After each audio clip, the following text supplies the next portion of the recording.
నమస్కారం friends, welcome to మంచి మార్గం ఛానల్.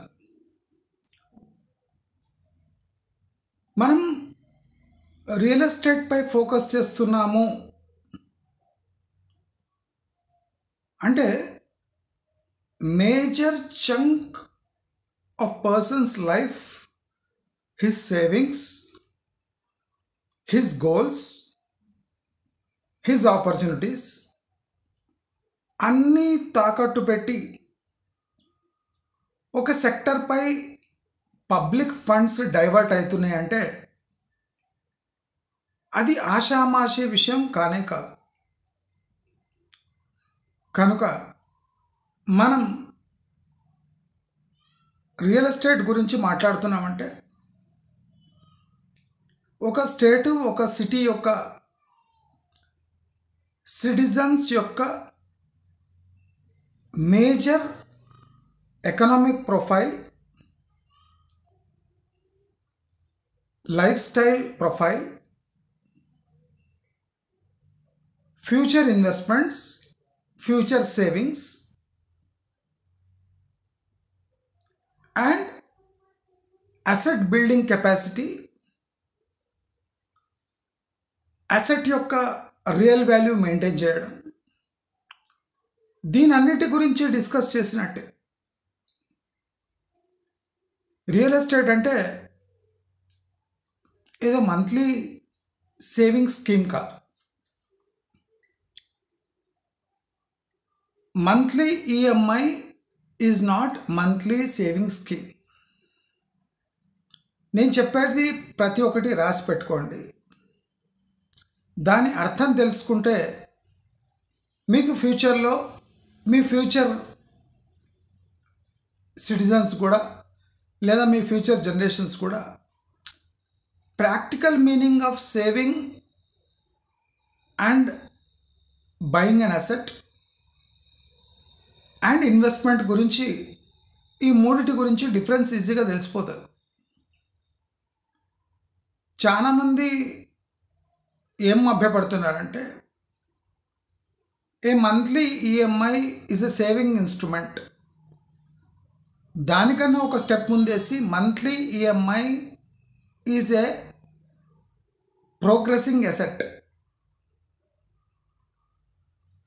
అంటే ఎవర్ వాల్యూ ఇంక్రీజింగ్ అసెట్. అసలు అసెట్ క్రియేషన్కి కొలమానాలేమి, అందరూ అసెట్ క్రియేట్ చేస్తుండ్రా, డెట్ క్రియేట్ చేస్తుండ్రా అనేది చాలామంది మర్చిపోయి they are thinking that they are creating asset. Practically they are creating a stock pile of debt.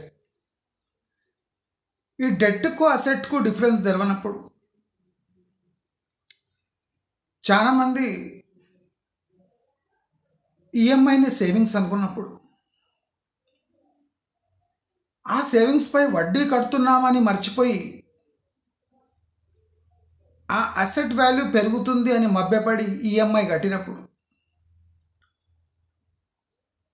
దాని ప్రాక్టికాలిటీ తెలుసుకున్నప్పుడు, కళ్ళు తెరిచినప్పుడు కలిగే బాధ,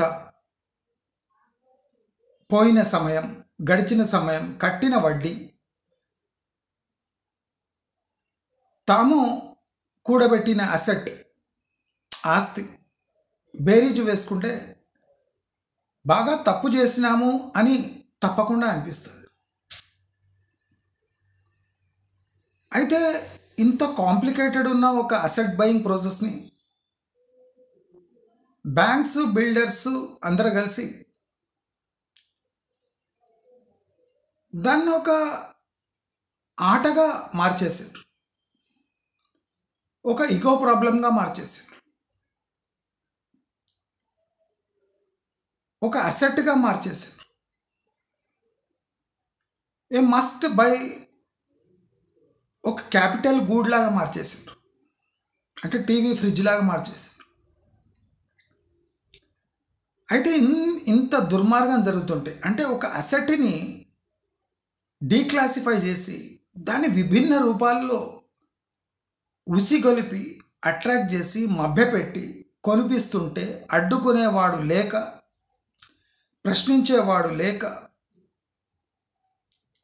చాలామంది ఈ ఊబిలో చిక్కుకొని తమ 20-25 ఏండ్ల వాల్యుబుల్ సమయాన్ని ఈఎంఐ పోగేసుకోవడంలోనే గడిపేస్తూ ఉన్నారు. ఒక అసెట్ లేదా ఒక ఫ్లాట్ విభిన్న రకాల్లో జనాలకు అంటగడుతూ ఉంటారు. దాంట్లో మీ ప్రైడ్ను గెలికి ఇల్లును అంటగడతారు. మీ ఫ్యూచర్ జనరేషన్ కోసం ఏం పోగేశారు అని చెప్పి ఒక అసెట్ అంటగడతారు. మీ పాత జనరేషన్ ఏం చేయలేకపోయింది, మీరన్నా అనుభవించండి అని ఇంకో ఇగో ట్రిక్ ప్లే చేస్తారు. ఎప్పుడు పెరిగేది తరగంది కాదు అని అసెట్ని దాని మీనింగ్ మార్చి మీకు అంటగడుతూ ఉంటారు. సరే, అసెట్ ఫైనాన్షియల్ గోల్స్ని మీ ఈగోని సాటిస్ఫై చేసినా చేయకపోయినా ఒక అసెట్ని కిలోమీటర్స్ని నిమిషాలుగా మార్చి అమ్మటం, ఇది ఒక లేమ్యాన్, ఒక 5వ తరగతి 7వ తరగతి చదువుకున్నవాడు కూడా అసలు వీళ్ళు చెప్పే దాంట్లో మర్మం ఏమన్నా ఉందా, అసలు ఈ ట్రాన్స్పోర్ట్ అనే ఇష్యూని కొన్ని వేల రూపాయల్లో ప్రతి నెల గడిచిపోయే విషయాన్ని వీళ్ళు కోట్లుగా మార్చి ప్రతి నెల లక్షల ఈఎంఐ కట్టిస్తుంటే ఎవరు ఆగి అసలు ఇది మనతో జరుగుతున్న భారీ కుట్ర అని ఏ ఐఐటి వాడు గుర్తుపట్టలేకపోయాడు, ఏ బీటెక్ గుర్తుపట్టలేకపోయాడు, ఏ సిఏ గుర్తుపట్టలేకపోయాడు, ఏ ఐసిడబ్ల్యూ గుర్తుపట్టలేకపోయాడు, ఏ ఎంబీఏ గుర్తుపట్టలేకపోయాడు, ఏ సైంటిస్ట్ గుర్తుపట్టలేకపోయాడు. అంత స్మూత్గా జీనియస్లను కూడా చంప మీద ఒకటేసి కొనిపించేలా ఈ ప్రాక్సిమిటీ టు యువర్ హోమ్ అనే ఒక ఇష్యూని హైలైట్ చేసి దాన్ని బెలూన్లాగా మార్చి మీ ముఖం మీదే పగలగొట్టి మీకు ఆ ఇల్లు అమ్మేయటం జరుగుతుంది. ఇక అన్నీ ఓకే, మనకు కొనే ఉద్దేశం లేదు అంటే లక్షలు సంపాదిస్తున్న మీ ఆఫీస్ నుంచి మీ ఇల్లు ఎంత దూరం అనే ఒక చిన్న unscientific way of selling a asset, దీన్ని unscientific way of selling an asset అంటారు. This is the last resort. మీ జీవితం సాగుతుంది ఆఫీస్ నుంచే కదా, మరి ఆ ఆఫీస్కి మీరు గంటల ప్రయాణం చేసిపోతే అక్కడ మీ అటెన్షన్ ప్రొడక్టివిటీ తగ్గి మీ జాబు కష్టదాయకంగా మారుతుంది కనుక మీ ఆఫీస్ దగ్గరనే ఒక ఇల్లు కొంటే రెంట్ కాస్త కొద్దిగా పెంచి ఈఎంఐగా మారిస్తే ఒక ఫ్లాట్ మీకు సొంతమవుతుంది అనే ఒక 420 థియరీ మీ అందరికీ అంటే ఎడ్యుకేషన్తో సంబంధం లేదు. బీటెక్, ఎంటెక్, ఐఐటీలు, ఎంబీఏలు, సిఏలు, ఐసిడబ్ల్యూలు అందరూ బలైపోయారు. సైంటిస్టులు కూడా బలైపోయారు. లాజికల్గా తీవ్రంగా లాజికల్గా థింక్ చేసేవాళ్ళు కూడా బలైపోయారు. ఫైనాన్షియల్ విజార్డ్స్ కూడా మాకు అన్ని ఫైనాన్స్ చిన్న చీమ చిటుక్కుమన్నా పట్టేస్తామనేటోళ్ళు కూడా ఈ థియరీకి బలైపోయారు. అదే ఆశ్చర్యం. ఈ థియరీ డెవలప్ చేసిన వాళ్ళు ఎవరు?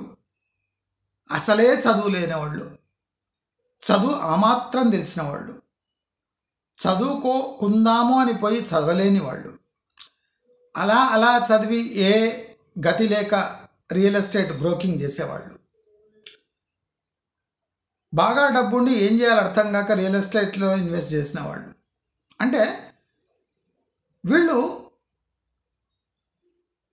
బతక నేర్చిన వాళ్ళు కాదు, బతకటానికి వచ్చిన వాళ్ళు, ఆల్రెడీ విజ్ఞానవంతుల్ని ఈ ముదనష్టపు థియరీకి బలి చేసి వాళ్ళను ఉల్టా వేలాడదీశారు.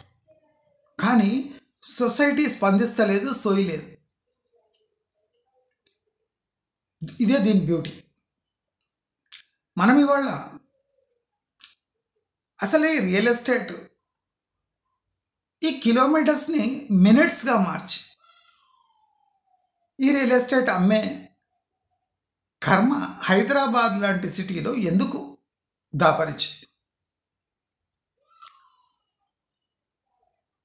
ఈ హైటెక్ సిటీ డెవలప్మెంట్ చేయటంలో మర్మం ఏమిటి? First quid pro quo Chandrababu Naidu start చేసిండ. చంద్రబాబు నాయుడు హైదరాబాద్కి ఒక మేలు, ఒకటి తనకు మేలు చేసుకున్నాడు. ఎప్పుడు హైదరాబాద్కు జరిగిన మేలే చూసుకుంటారు కానీ తనకు జరిగిన మేలు గురించి ఎవరు డిస్కస్ చేయరు. చంద్రబాబు నాయుడు ఉన్నప్పుడు కూడా శంషాబాద్ ఉంది, చంద్రబాబు నాయుడు ఉన్నప్పుడు కూడా శ్రీశైలం హైవే ఉంది, చంద్రబాబు నాయుడు ఉన్నప్పుడు కూడా నల్గొండ హైవే ఉంది, చంద్రబాబు నాయుడు ఉన్నప్పుడు కూడా వరంగల్ హైవే ఉంది, చంద్రబాబు నాయుడు ఉన్నప్పుడు కూడా ఇప్పుడున్న నార్త్ హైదరాబాద్ ఉంది, వెస్ట్ హైదరాబాద్ ఉంది. అన్నీ ఉన్నాయి. రాళ్ళు రప్పలు గుట్టలు వాల్యూ లేని ల్యాండ్స్ చంద్రబాబు నాయుడు తన హయాంలో ఎందుకు టార్గెట్ చేశాడు? చాలామంది చంద్రబాబు నాయుడుని ఈ క్వశ్చన్ అడగడం మర్చిపోతారు. ఈవెన్ ఎన్ఆర్ఎస్ అందరు భజన చేస్తుంటారు కదా. చంద్రబాబు నాయుడు చేసిన మంచి వల్ల ఇవాళ హైదరాబాద్ సఫర్ అవుతుంది. చంద్రబాబు నాయుడు హైటెక్ సిటీ అనే ఒక ప్రాంతం ఎక్స్క్లూజివ్లీ ఫర్ ఐటీ తయారు చేసి అక్కడ దింపడం హైదరాబాదుకు మేలు చేసింది. అది తథ్యం, తప్పేం లేదు. కానీ ఆయన ఫోకస్ ఫస్ట్ అక్కడ పెట్టడం వల్ల చాలామంది విధి లేక అక్కడే డెవలప్మెంట్ స్టార్ట్ చేశారు. విధి లేక. ఎందుకంటే చాలామంది హైటెక్ సిటీలో కట్టిన ఆ టవర్స్ అదే ఇక ఐటీ సెక్టర్ అంటే ఆ బిల్డింగే. ఇప్పుడు అలాంటి బిల్డింగ్లు హైదరాబాద్ చుట్టుముట్టు కట్టింటే చంద్రబాబు నాయుడు గిన అదే స్టెప్ తీసుకొని ఉంటే హైదరాబాద్ చుట్టుముట్టు 100% డెవలప్ అయ్యేది. చంద్రబాబు ఫస్ట్ క్విట్ ప్రోకో పని అంటే ఇప్పుడు జగన్ ఎట్లా చేసిండు కదా, అలాగే చంద్రబాబు నాయుడు చేసిన కానీ మచ్చ లేకుండా, డౌట్ లేకుండా సాఫ్ట్గా ఆ పని చేసేసాడు. హైటెక్ సిటీ అక్కడ కట్టి చంద్రబాబు నాయుడు కొన్ని వందల వేల కోట్లు సంపాదించాడు, నో డౌట్. కానీ క్విట్ ప్రోకో అనే ఒక టర్మ్ అప్పుడు మనకు గుర్తుకు రాలేదు. ఎందుకంటే ఆయన బిల్ గేట్స్ వీళ్ళని దేగానే యుఎస్ ప్రెసిడెంట్ రాగానే మనం అసలు ఈ క్విట్ ప్రోకో కూడా జరిగి ఉంటుంది అంటే తాను ముందే ల్యాండ్స్ కొనేసి అక్కడ ఈ సెక్టర్ స్పెసిఫిక్ ఇండస్ట్రీని అక్కడ పెట్టి ఈ నాన్ పొల్యూటింగ్ కదా, అది ఎవరు ఆబ్జెక్ట్ చేయరు. నా ఇంటి పక్కకు ఒక ఐటీ పార్క్ వస్తుంటే నేను సైన్ చేసి ఇచ్చేస్తా, సంతోషం పెట్టండి. అదే ఒక ఫార్మా ఇండస్ట్రీ వస్తుందంటే నేను ఆబ్జెక్షన్ కోర్టులకు వేసేస్తాను. చంద్రబాబు నాయుడు చాలా తెలివిగా వ్యవహరించాడు. ఆ తెలివి పర్యవసానం మనము వేల మంది, లక్షల మంది ఇప్పుడు అనుభవిస్తున్నాం. చాలామంది ఏమంటారంటే చంద్రబాబు నాయుడు చేసింది పెద్ద ఘనకార్యము, ఆయనకు ఆ క్రెడిట్ ఇవ్వవలసిందే, ఆయనపై మచ్చ రావద్దు అంట. అదే ప్రాబ్లం. ఫస్ట్ క్విట్ ప్రోకో చేసింది చంద్రబాబు నాయుడు. ఐటీ ఇండస్ట్రీని తెస్తా అని స్పెసిఫిక్గా ఒక ఏరియాని చూస్ చేసింది చంద్రబాబు నాయుడు. చంద్రబాబు నాయుడు నేను చెప్తున్నా 4 ప్లేసెస్లో సేమ్ అలాంటి బిల్డింగ్ కట్టితే నలుదిక్కుల హైదరాబాద్ ఇవాళ ఒక పెద్ద ఐటీ క్యాపిటల్గా డెవలప్ అవుతుంది. కానీ ఆయన పని ఏం చేసిందంటే ఫస్ట్ హైటెక్ సిటీ అనే నామకరణం చేసి అక్కడ ఒక బిల్డింగ్ కట్టి దాన్ని ఒక ఐకానిక్ బిల్డింగ్గా కట్టి ఇడిచిపెట్టేశాడు. తర్వాత ఆయన ఏం చేయలేదు, ఆటోమేటిక్గా అయిపోయింది. ఆయన బిల్ గేట్స్ని కన్విన్స్ చేసింది, ఇంటర్నేషనల్ బిజినెస్ స్కూల్ కోసం పాటుపడిన చాలా వీడియోస్ మనం చూస్తుంటాం. కానీ ఈ కష్టం వెనుక ఏదైనా కుట్ర దాగుందా అనేది ఎవ్వరూ అబ్జర్వ్ చేయలేదు. రామోజీ ఫిలిం సిటీ అక్కడ కట్టినప్పుడు చాలామంది రామోజీ అక్కడ అన్ని ల్యాండ్స్ కొనేసిండు, అక్కడ ఫిలిం సిటీ కట్టి అన్ని ల్యాండ్స్ అమ్ముకుంటాడని రామోజీపై డౌట్ వచ్చింది. కానీ చంద్రబాబు నాయుడు శంషాబాద్ ఎయిర్పోర్ట్ కట్టినప్పుడు, హైటెక్ సిటీ కట్టినప్పుడు ఎవంటి డౌట్ రాలేదు. నేను డౌట్ తెచ్చుకొని ఇప్పుడు చంద్రబాబుని నాయుడుని బ్లేమ్ చేయండి అంటలేను. Because of him the IT sector has gone, that is the no problem, దాంట్లో ఏ డిబేట్ లేదు. కానీ ఇవాళ హైదరాబాద్ సఫర్ అవుతుంది చంద్రబాబు నాయుడు యాటిట్యూడ్ వల్ల. ఆయన క్విట్ ప్రోకో చేసుకొని భూములు అమ్ముకొని వెళ్ళిపోయాడు. తర్వాత మురళీమోహన్ కూడా చాలా కథలు చెప్తాడు అక్కడ. 100 రూపాయలు ఉన్న గజం ఇప్పుడు 2 లక్షలు ఉంది అని. ఈ మురళీమోహన్, చంద్రబాబు నాయుడు వీళ్ళంతా ఒకటే పార్టీ కదా. గమనించాలి, మనం కొన్ని గమనించాలి. ఇగ్నోర్ చేశారు, ఇడిచేయాలి. గమనించాలి, ఇడిచేయాలి. మురళీమోహన్, చంద్రబాబు నాయుడు వీళ్ళంతా చెడ్డి దోస్తులు కదా. అర్థమవుతుందా మీకు? అంటే నేను ఇప్పుడు అనగానే ఈ జగన్ పార్టీ వాళ్ళు వచ్చి అవును అవును అనొద్దు. నేను ప్రతి ఒక్క మంచితనాన్ని చెడును రెండూ గుర్తిస్తాను. అయితే మనము ఈ హైటెక్ సిటీ అనే నామకరణం చేసి ఆ రాళ్ళు రప్పాలు ఉన్న స్థానంలో పెట్టడం వల్ల ఒక సిటీ తన సహజ గ్రోత్ మెథడ్ ఉంటుంది, అంటే దాని సహజంగా గ్రోత్ అయ్యే విధానాన్ని మొత్తంగా అతలాకుతలం చేసింది. ఒప్పుకుంటారా? హైటెక్ సిటీ డెవలప్మెంట్ కావటం వల్ల వెస్ట్ హైదరాబాద్కి ఫోకస్ ఏర్పడింది అంటే అందరూ అటువైపు చూసేటట్టు చేసింది. అందరూ అటువైపు చూసేటట్టు చేసిందంటే అందరూ అటువైపు జాబ్ కోసం వెళ్ళేటట్టు చేసింది. అందరూ అటువైపు జాబ్ కోసం వెళ్ళేటట్టు చేసింది అంటే అందరూ ఆ నియర్ బై ఇల్లు కొనేటట్టు, అంటే అక్కడ కిరాయికి ఉండేటట్టు ఇల్లు కొనేటట్టు చేసింది. అందరూ అటు ఇల్లు కొనాలి అంటే అక్కడ అందరూ వస్తున్నారు కనుక రోడ్లు వేసేటట్టు చేసింది. అంటే ఒక ఇండస్ట్రీ స్పెసిఫిక్ డాట్ అక్కడ చంద్రబాబు నాయుడు పెట్టినందుకు వేరే వాళ్లకు వేరే చోట ఆ అటెన్షన్ షిఫ్ట్ చేసే అంత ధైర్యం లేకపోయింది. ఇదే చంద్రబాబు నాయుడు శంషాబాద్ ఎయిర్పోర్ట్ పెట్టి దాన్ని ఎన్టీఆర్ ఇంటర్నేషనల్ ఎయిర్పోర్ట్ చేద్దామని చూస్తే ఆబ్జెక్ట్ చేశారు. కరెక్టా? నరసింహారావు ఎక్స్ప్రెస్ అయితే ఎక్స్ప్రెస్ వే ఉంది. ఈ హైటెక్ సిటీకి తెచ్చిన ప్రాధాన్యత చంద్రబాబు నాయుడు శంషాబాద్ ఇంటర్నేషనల్ ఎయిర్పోర్ట్కి తెలియకపోయాడు. ఇప్పుడు అక్కడ చేసింది ఇక్కడ చేయొచ్చు కదా. అక్కడ కూడా క్విడ్ ప్రోకో జరిగింది శంషాబాద్ చుట్టుముట్టు చంద్రబాబు నాయుడు. అప్పుడు మనం ఏమన్నాం, ఇంటర్నేషనల్ ఎయిర్పోర్ట్ వస్తుంది దానికన్నా పెద్ద, అంటే ఈ క్విడ్ ప్రోకో కన్నా పెద్ద బిగ్గర్ థింగ్స్ జరుగుతున్నాయి. అందుకోసం మనం ఎవరు పట్టించుకోలేదు. ఎన్టీఆర్పై చెప్పులు వేసారనే పట్టించుకోలేదు. లక్ష్మీ పార్వతి ఎన్టీఆర్ని మభ్యపెట్టింది అని మనం ఫోకస్ పెట్టాం. కానీ ఎన్టీఆర్పై ట్యాంక్ బండ్ దగ్గర చెప్పులు ఇస్తారు అనేది పెద్ద ప్రాధాన్యత అది కాలేదు. ఎందుకంటే ఏదో పెద్దది జరగబోతుంది.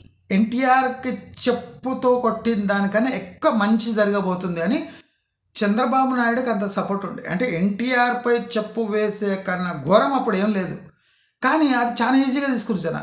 ఎన్టీఆర్కి దానివల్ల షాక్ కలిగింది, చాలామంది తెలియదు. నేను చాలా డీటెయిల్గా ఎక్స్ప్లెయిన్ చేస్తున్నా. హైదరాబాద్ ప్రస్థానాన్ని మీకు ఎట్లా పోతుంది, అసలు ఎట్లా చేస్తారు వీళ్ళంతా. ఒక పొలిటీషియన్ ఒక సిటీ యొక్క దశ ఎట్లా మార్చిండు అనేది మీకు పొలిటికల్గా సోషియో ఎకనామిక్గా మీకు మెల్లగా తీసుకుపోతున్నా. మీకు అర్థమవుతుండొచ్చు, బాగా బుర్రలోనికి అర్థమైపోతుంది నేనేం చెప్తున్నా.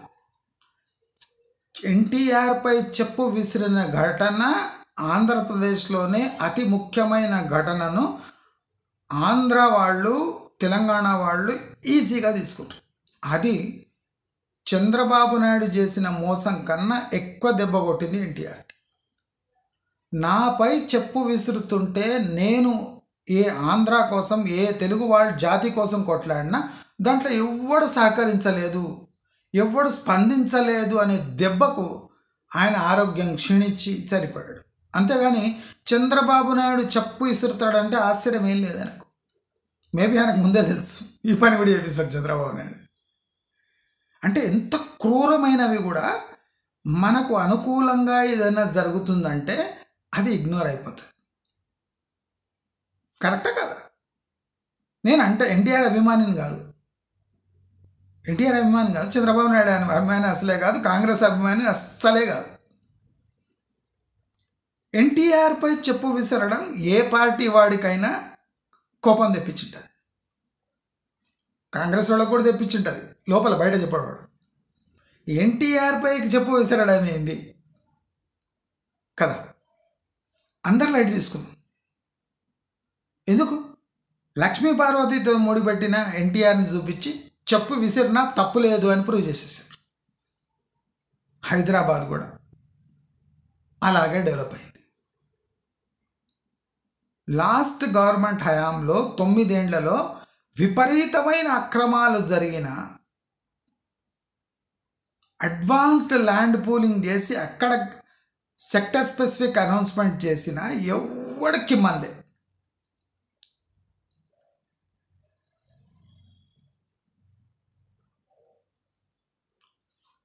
ఇప్పుడు నీ ఆఫీస్ అంటే మాస్ ఎంప్లాయ్మెంట్ ఒక చోట కాన్సన్ట్రేట్ చేసినప్పుడు, ఒక సిటీ కుదుపుకు గురైనప్పుడు, సోషల్ ఇన్ఫ్రాస్ట్రక్చర్ సపరేట్గా అంటే ఫోకస్ చేసి డెవలప్ చేసినప్పుడు మిగతా చుట్టుముట్టు సిటీ జనాలు హర్ట్ అవుతారు, కానీ ఏం చేయలేకపోయారు. ఇప్పుడు ఒక మనిషికి ఒక 1/2 ఎకరం భూమి ఈస్ట్ హైదరాబాద్, ఒక మనిషికి 500 గజాలు, ఒక మనిషికి 1/2 ఎకరం ఈస్ట్ హైదరాబాద్లో ఉంది, ఒక మనిషికి 500 గజాలు వెస్ట్ హైదరాబాద్ ఉంది, హైటెక్ సిటీ దగ్గర ఉంది. హైటెక్ సిటీ వాడు అది 20 కోట్లకు అమ్ముకుంటాడు, 10 కోట్లకు అమ్ముకుంటాడు. ఈ 1/2 ఎకరం ఈస్ట్ హైదరాబాద్ ఉన్నవాడు వాడు అదే 1/2 ఎకరం 50 లక్షలకు, 1 కోటి రూపాయలకు అమ్ముకుంటాడు. అంటే ఈ ఈస్ట్ హైదరాబాద్లో 1/2 ఎకరం ఉన్నోడికి ఆ 500 గజాలు ఉన్నోడు ఈక్వల్ స్టేటస్ అయిపోతుంది. అది ఎలా జరిగింది? అక్కడనే ఎందుకు డెవలప్ చేశారు? వాడికన్నా నా దగ్గర 10 రెట్లు భూమి ఎక్కువ ఉన్నా నేను తక్కువలో ఎందుకు అమ్ముకోవాలి అనే ఈర్ష్య పెరిగింది.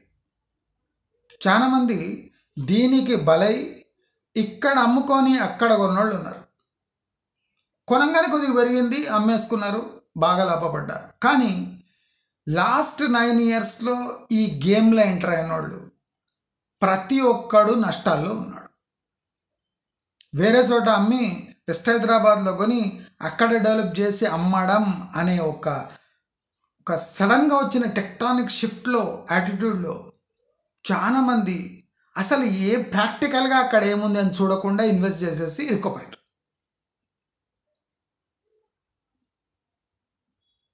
దీంట్లో గవర్నమెంట్ కూడా ఇరుక్కుపోయింది. గవర్నమెంట్ ఏమనుకుంది, ఈ సెక్టర్ నుంచే మనకు ట్యాక్స్లు ఎక్కువ వస్తాయి, ఈ స్పెసిఫిక్ ఏరియా నుంచే మనకు ఆదాయం బాగా వస్తుంది. చంద్రబాబు నాయుడు వేసిన బీజాన్ని చెట్టుగా కాగానే ఫలాలు రుచించి అందరూ అటువంటి చెట్లు వేయడము, అటువంటి ఫలాలు పొందడం మొదలుపెట్టారు. ఆ ఫలాలు ఈస్ట్ హైదరాబాద్లో ఆ చెట్టు మొలవదా? మొలుస్తుంది. శ్రీశైలం హైవేపై ఆ చెట్టు మొలవదా? మొలుస్తుంది. నార్త్ హైదరాబాద్లో చెట్టు మొలవదా? మొలుస్తుంది.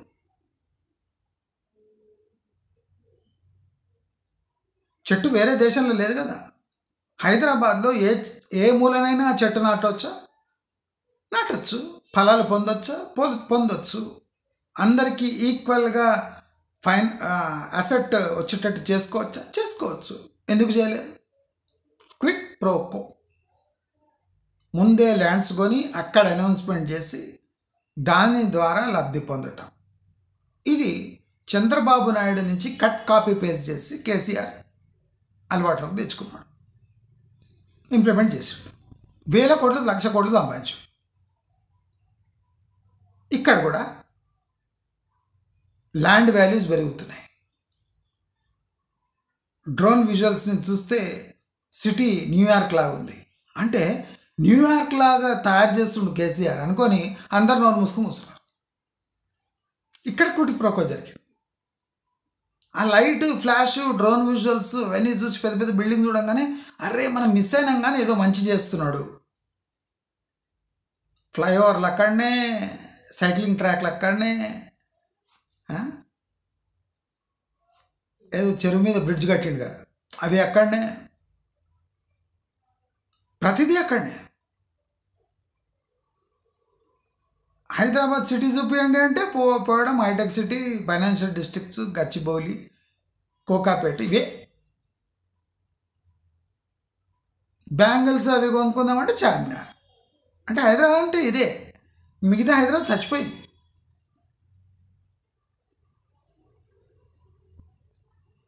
చచ్చుబడిన హైదరాబాద్, వెలిగిపోయే వెస్ట్ హైదరాబాద్ని చూసి ఈర్ష్యపడి ఏమీ చేయలేక చాలామంది east Hyderabad, north Hyderabad, south east Hyderabad ఇక్కడి నుంచి డైలీ ఆ వెస్ట్ హైదరాబాద్కి పోవడం స్టార్ట్ చేశారు.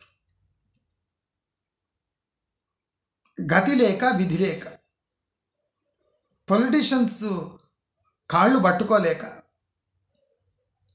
ఆ ఐటీ ఇండస్ట్రీని ఇక్కడ రప్పించలేక, ఇప్పుడు దాని వెస్ట్ హైదరాబాద్ ఇన్ఫ్లుయెన్స్ చూడండి. ఇక్కడ కూడా టీసీఎస్ల, ఆదిబట్ల, ఈ ఇన్ఫోసిస్, పోచారం ఇవైనా ఏం డెవలప్మెంట్ అవుతుంది అంటే ఏమర్థం? అప్పుడు హైటెక్ సిటీలో ఒక బిల్డింగ్ కట్టంగానే, ఐటీ బిల్డింగ్ కట్టంగానే ఫోకస్ ఎంత ఫాస్ట్గా పోయిందో, ఇప్పుడు ఐటీ రంగం పెద్ద కంపెనీలు వచ్చినా ఆ చుట్టుముట్టు ఏరియా డెవలప్ అవుతలేదంటే టోటల్ ఇండస్ట్రీ పర్స్పెక్టివ్ మారిపోయింది. ఇప్పుడు ఐబిఎం బిల్డింగ్ కట్టినా, మైక్రోసాఫ్ట్, బిల్గేట్స్ వచ్చి ఒక బిల్డింగ్ కట్టినా హైదరాబాదులో చలనం ఉండదు, రియల్ ఎస్టేట్ మారదు. రియల్ ఎస్టేట్నే కంగు తినేలా చేసింది ఐటీ ఇండస్ట్రీ. నేను ప్రాక్టికల్ చూపించిన కదా, పోచారం, ఇన్ఫోసిస్, టీసీఎస్ అన్నీ పీజీ హాస్టల్ తప్ప చుట్టుముట్టు ఏం లేవు. రియల్ ఎస్టేట్ ఏం పెద్ద డెవలప్ కాలేదు. ఎందుకు కాలేదంటే ఐటీ సెక్టర్ వల్ల ఒక్క సిటీ రూపురేఖలు మారే రోజులు పోయినాయి. నేను చెప్పిన సైలెంట్గా నరుక్కొని వస్తుంది ఎకనామిక్స్. సోయలేదు ఎవరికి. అందరూ పట్టుకొని మెట్రో వస్తే దశ మారనుందా అన్నారు. అప్పుడే అన్నీ ఆ మెట్రో రూట్లో అన్నీ రెంట్లు పెంచేశారు. ఇక దశ మారిపోతుంది. మెట్రోకి 3 బోగీలు, చచ్చినా 4వ బోగి పెట్టాడు. హైదరాబాద్ మెట్రో ప్రాఫిట్లోకి రావాలంటే ఇప్పుడు 100 years కంటిన్యూస్గా చేయాలి. 100 ఇయర్స్కి ఇట్లా చేస్తే 100 ఇయర్స్కి కూడా ప్రాఫిట్లో రాదు.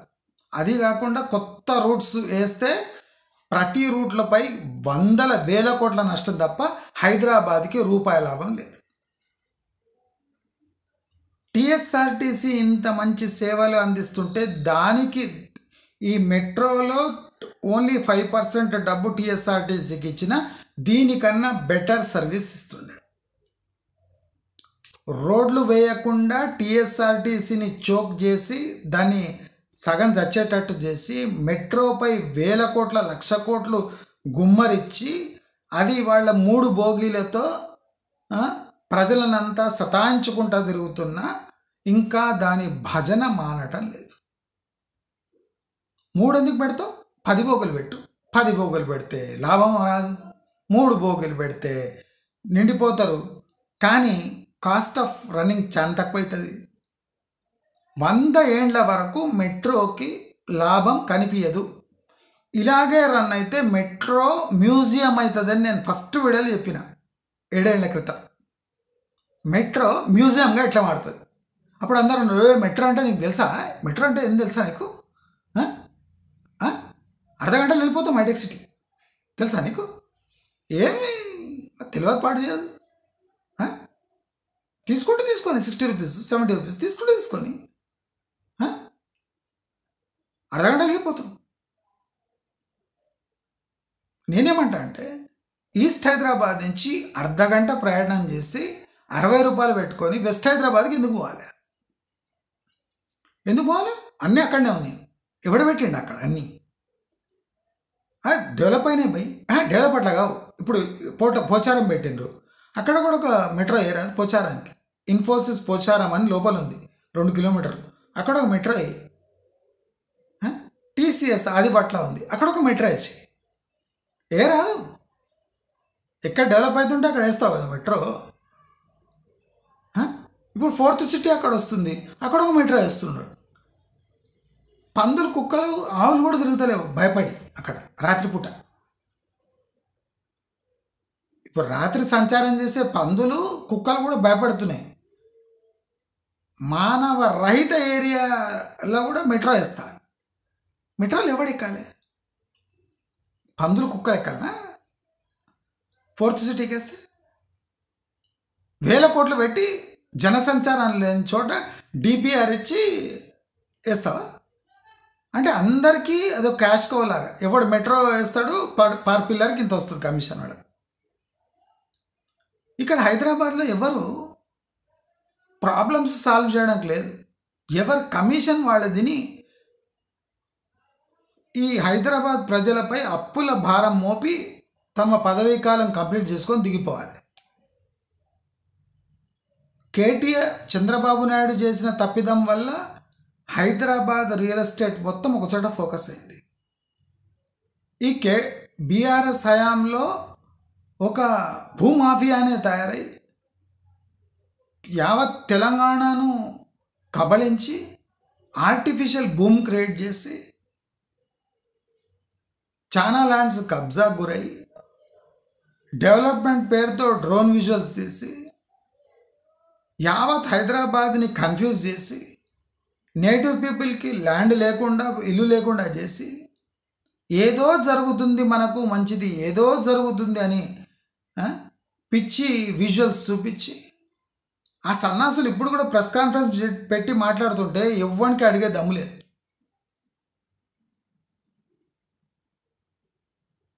ఇప్పుడు నేనేమంటా అంటే ఫాక్స్కాన్ వచ్చింది, పక్కకే టీసీఎస్ ఆదిపట్ల ఉంది, అక్కడ ఏరో స్పేస్ ఇండస్ట్రీ ఉంది. మరి అక్కడ ఏం లేదు. ఇప్పుడు కూడా రండి నాతో చూసుకోవద్దు. ఆదిపట్ల ఆరు దాటినాక తిరిగాడు రోడ్డు మీద. 6:30 చీకటి అయిపోతుంది కదా, మీరు నడుచుకుంటారండి. మొగోళ్ళు, ఆడవాళ్ళు కాదు మొగోళ్ళే. మీకు ఏం కనిపిస్తుంది అక్కడ? సీటు అక్కడ సీన్ ఏం కనిపిస్తుంది? చీకటిగా ఉంటుంది. అక్కడో ఊళ్ళలో కనిపిస్తాయి కదా లైట్లు, అట్లా కనిపిస్తాయి. ఆ రోడ్డు మీద ఏమన్నా లైటింగ్ ఉంటే అది మాత్రమే కనిపిస్తుంది తప్ప అక్కడ జనసంచారం ఉన్నట్టు, సేఫ్గా నడుస్తున్నట్టు ఫీల్ అయ్యా. ఎందుకట్లా? ఓఆర్ఆర్ ఎన్నేళ్ళు అయింది? వీధి దీపాలు తప్ప అపార్ట్మెంట్లో దీపాలు ఎక్కడ? గజం కూడా దొరకని ఆదిబట్లాలో 100 ఎకరాలు ఖాళీగా ప్లాటింగ్ అట్లేవడని పక్కకే టీసీఎస్ ఏరో హబ్ ఉంది, ఫాక్స్కాన్ అవుతుంది రోడ్ అవతల దిక్కు. ఏం ఫరక్ పడతలేదు.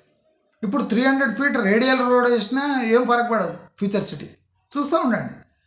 300 feet రోడ్ వేస్తారు కదా, దాని మీద నడుచుకుంటూ పోదాం.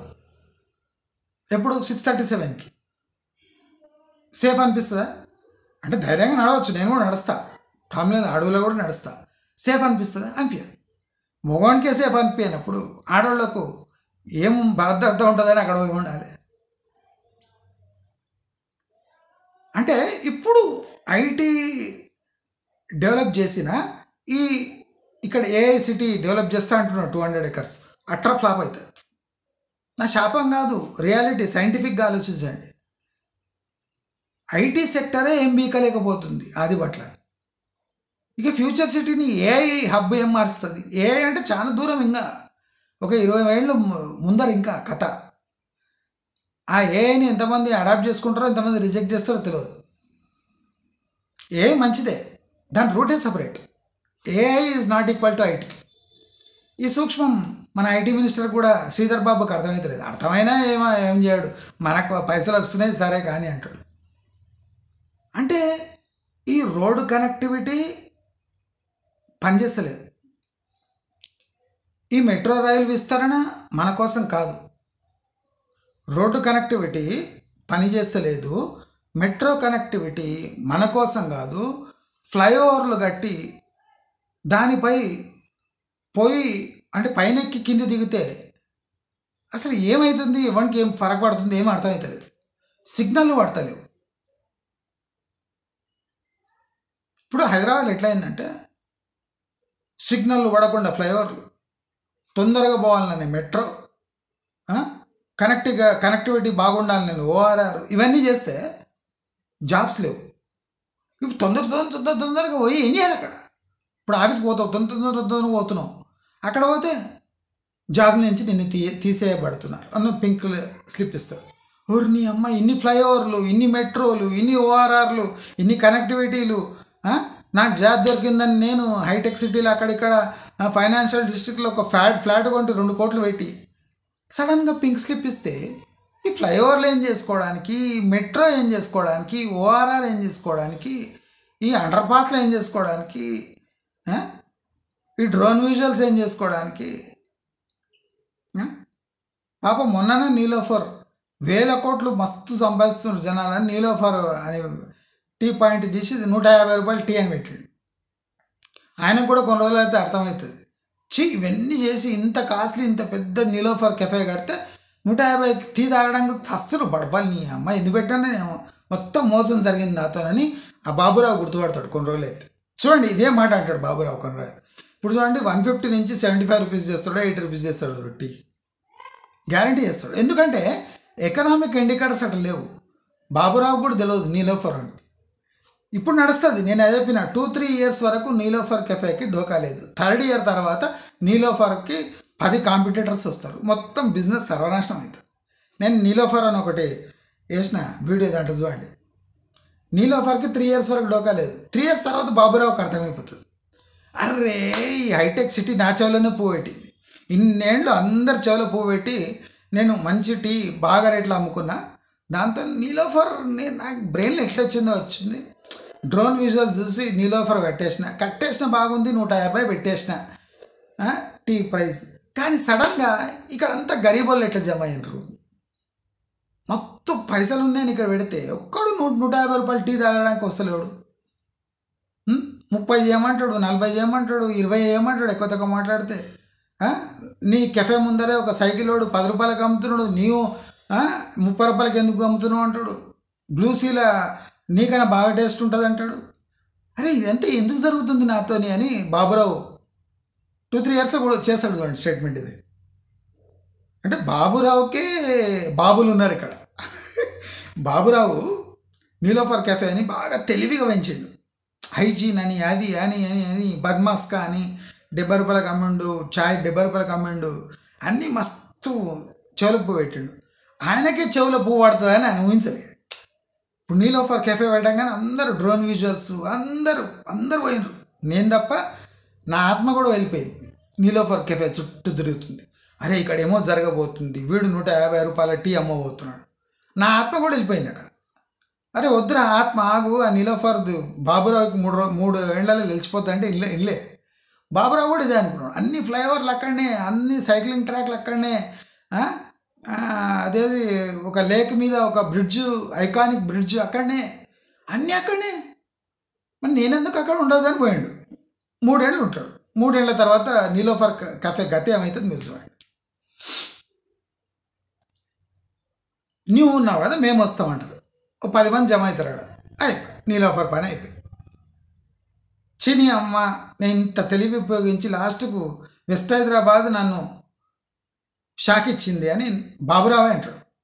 చూస్తూ ఉన్నాడు మీరు. అంటే ఒక టైంలో ఒక ఐటీ బిల్డింగ్ వచ్చి హైదరాబాదుకు కుదుపు వేసి టోటల్ రియల్ ఎస్టేట్ సెక్టర్నే ఒక కుదిపి మలుపు తిప్పిన ఐటీ సెక్టర్, అదే ఐటీ సెక్టర్ వేరే చోట షిఫ్ట్ అయితే తన ప్రతాపం చూపించడానికి ట్రై చేస్తే చితకనబడి పండ్లు రాలిపోయే పరిస్థితులు దాపరిచాయి. కాబట్టి అందరూ ఒకటి తెలుసుకోవాలి, వెస్ట్ హైదరాబాద్ ట్రెండ్ ముగిసింది. ఐటీ సెక్టర్ ఇన్ఫ్లుయెన్స్ తగ్గుతుంది. కాబట్టి ఐటీ సెక్టరు వెస్ట్ హైదరాబాదు ఇక ముందు హైదరాబాద్ని శాసించలేవు. కాబట్టి ఎన్ని ఫ్లైఓవర్లు, ఎన్ని మెట్రోలు, ఏం చేసినా జాబ్ అండ్ ఎంప్లాయ్మెంట్ ఆపర్చునిటీస్ అంటే వైడ్ సెక్టర్కి, అంటే industries, IT sector, call centres, అంటే అన్నిటి మిక్స్ ఉన్న సెక్టర్స్ ఎప్పటి వరకు హైదరాబాదులో గ్రో కావో అప్పటి వరకు రియల్ ఎస్టేట్కి ఆమడ దూరంలో ఉండటం చాలా బెటర్. అప్పటి వెస్ట్ హైదరాబాదు ఇప్పుడు లేదు, ఇప్పటి ఈస్ట్ హైదరాబాదు రేపు ఉండదు. కాబట్టి ఒక మెట్రో వేసిన, ఒక రోడ్డు వేసిన, road based, metro based, IT based development ఇక జరగదు.